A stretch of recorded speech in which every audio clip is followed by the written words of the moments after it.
बिस्मिल्लाहिर्रहमानिर्रहीम। अस्सलाम वालेकुम। मैं हूं नवीद बुखारी। आप देख रहे हैं बुखारी बादशाह।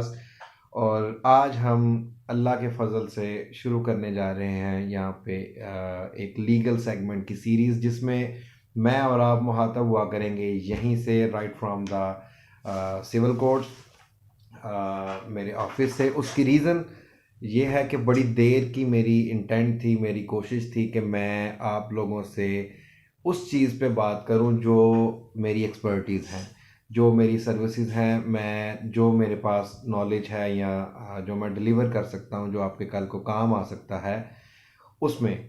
और वो है मेरा प्रोफेशन। बाय प्रोफेशन मैं एक एडवोकेट हूं, आपको पता ही होगा अगर आपने मेरी पहली वीडियोस देखी हैं तो। मुख्तसरन ये कि हमारे यहाँ पे एक अजीब सा सिनेरियो है या अजीब सी बात चलती है जी। इस कानूनी या जुडिशल सिस्टम में रहते हुए इंसाफ की फराहमी नामुमकिन है या इंतहाई मुश्किल है, जो कि मैं इस सिनेरियो से एग्री नहीं करता। उसकी रीज़न ये है कि मैं आपको through internet, through this channel, मैं आपको बताऊंगा कि किस तरह से इसी, जिसको बोसीदा या मुश्किल या डिफ़िकल्ट जुडिशल सिस्टम कहा जाता है, उसमें रहते हुए हम किस तरह से अपनी पॉसिबल लीगल रेमेडीज़ जो हैं, जो हमें अवेलेबल हैं by the way of law, तो by the rule of law, हम कानून के अंदर रहते हुए किस तरह से अपनी रेमेडीज़ को हासिल कर सकते हैं और उनका तरीक़ाकार क्या है। और यही रीज़न है कि मैंने ऑफिस से आपसे मुखातब इसलिए ही हूँ कि यहाँ पे हम जो जिस तरीके से केसेस दायर होते हैं, किस तरीके, क्या उस पे एक्सपेंडिचर्स आते हैं, वो सारा कुछ मैं आपसे डिस्कस करूँगा through this channel, from this way. और जो मोस्ट ऑफ द पीपल्स हैं वो हमारे से रब्ता नहीं कर पाते, वो उसकी रीज़न्स मुख्तलिफ हो सकती हैं। जो मेल हजरात हैं, मर्द हजरात हैं, वो फिर भी कचहरी तक उनका एक्सेस होता है, वो आ जाते हैं और अपनी प्रॉब्लम्स या अपनी जो डिफ़िकल्टीज़ होती हैं वो हमारे से शेयर करते हैं। हम उन्हें गाइडेंस देते हैं, काउंसलिंग देते हैं, और 98% हम उनके जो मामला होते हैं उनको हम डील कर लेते हैं।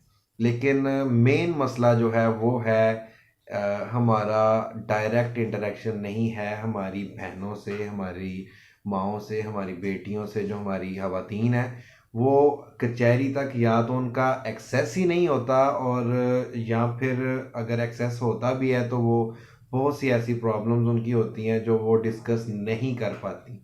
और फाइनेंशियली भी हम अब डेफिनेटली जो एडवोकेट्स हैं, यो वकला हजरात हैं, उनका ये प्रोफेशन भी है, उनका ये जो जिसे कहते हैं रोज़गार का ज़रिया भी है, तो वो उस पर फ़ीस चार्ज करते हैं जो हर बंदा अफोर्ड नहीं कर सकता। और ये सबसे जो है एक मुश्किल मामलात है आजकल के महंगाई के दौर में, ख़ासकर घरेलू ख़वातीन के लिए, कि वो पहले ही हैंड टू माउथ होती हैं, या उन्हें हामन की तरफ से अगर जो उसका मेन सोर्स ऑफ इनकम होता है उसकी तरफ से अगर कोई उसे पहले से ही प्रॉब्लम है, या वो उसे फाइनेंशियली जो है सही तरह से वो मीट नहीं कर रहे उनको, या फीड नहीं कर रहे उनके हस्बैंड, तो वो आपको कैसे पे करें और किस तरह से आपकी काउंसलिंग हासिल करें, इसका जो अंदाज़ा है वो बहुत सी बातों से लगाया है। वीडियो लंबी हो जाएगी, इसको लॉन्ग स्टोरी शॉर्ट मैं आपसे यही बात करना चाह रहा हूँ कि हम सबसे पहले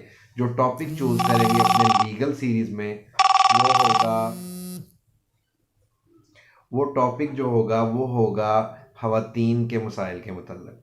ख़वातीन को पेश आने वाले मसाइल में से सबसे जो बर्निंग इशू है, या सबसे जो मेरे ख्याल के मुताबिक या मेरे जुडिशल कैरियर में मैंने देखा है, वो है उनका अपने ख़ावंद से सेपरेशन, जिसे हम कानूनी या इस्लामी टर्म में खुला कहते हैं। क्योंकि अगर हस्बैंड का एक लेडी के साथ अच्छे तल्लुकात नहीं है, या वो उसके साथ एज ए हस्बैंड नहीं सरवाइव करता, तो वो उसको डाइवोर्स करता है। और इसी तरह से जो लेडी है उसके लिए जो कानूनी और हमारी शरी मामलात हैं उसमें खुला का ऑप्शन है। जब एक लेडी एक मर्द के साथ या अपने हस्बैंड के साथ, जिसके साथ उसका निकाह किया गया है, बतौर बीवी सरवाइव नहीं कर सकती, उसका रहना उसके साथ मुश्किल है, जो भी उसके मामलात हों, तो उसके पास एक लीगल रेमेडी है कि वो सेपरेशन के लिए, खुला के लिए केस दायर कर सकती है। इसमें क्या एक्सपेंडिचर्स आते हैं? नथिंग। इसमें कोई कोर्ट फीस नहीं है, ये एग्जेम्प्ट केसेस हैं। इसमें बिल्कुल आपको कोई मामला करने की ज़रूरत नहीं है। आप सिंपली आएंगे, कोई रॉकेट साइंस नहीं है इसमें, कोई ऐसा स्पेसिफिक कानून, कोई बहुत बड़ी कानून की किताबें इसमें इस्तेमाल नहीं होंगी। इसमें सिंपल आपका मुस्लिम पर्सनल लॉ जो है वो एप्लीकेबल होगा, जिसको हम फैमिली लॉ भी कहते हैं। और वो लेडी अपनी तमाम बातें, जो उसके साथ जो मामला हो रहे हैं, उसको पेपर पे उतारेगी और बड़े ही क्लियरली उसको हम सबमिट कर देंगे सिविल कोर्ट में, फैमिली कोर्ट में।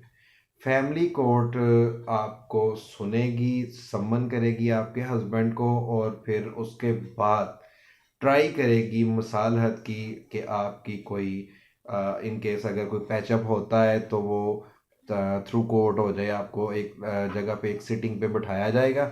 और इन केस अगर वो नाकाम रहती है, लेडी नहीं रहना चाहती, किसी तरीके से कोई कंप्रोमाइज़ नहीं होता, तो कोर्ट आपको फौरी तौर पे खुला की डिग्री ऑर्डर कर देगी, जिसमें सिर्फ और सिर्फ आपको अपना हक महर जो लेडी ने लिया होता है हस्बैंड से, उसका 50% और कुछ केसेस में 100% आपको रिटर्न करना होता है। दैट्स इट, इसके अलावा और कुछ नहीं है।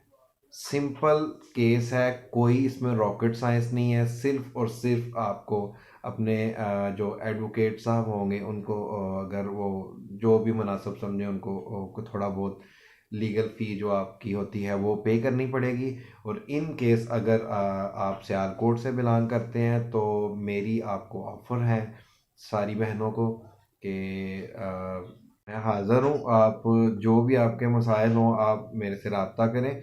मैं विदाउट हैविंग एनी फ़ी, चार्जिंग एनी फ़ी, मैं आपके ये केसेस करूँगा, और पूरी ईमानदारी, पूरी लगन के साथ। और एक चीज़ जो रह गई वो ये थी कि केस दायर करने से लेके इसका फ़ैसला होने तक का मैक्सिमम जो पीरियड है वो ज़्यादा से ज़्यादा 2 से 3 माह होगा, मिनिमम भी हो सकता है। लेकिन कोर्ट ने मेक श्योर करना होता है कि अगर पॉसिबल वेज के साथ आपका जो कंप्रोमाइज़ है वो होता है, तो उसके लिए वो 1 या 2 डेट भी डाल देते हैं रिस्पॉन्ड करने के बाद।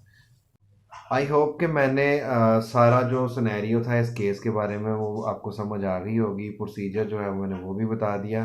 तो इंशाल्लाह इस दुआ के साथ इजाज़त लेते हैं कि अल्लाह पाक आपको अपने हिफ्ज़ व अमान में रखे। इंशाल्लाह मिलते हैं नेक्स्ट वीडियो में इसी सेगमेंट के साथ। अल्लाह हाफ़िज़। अस्सलाम वालेकुम।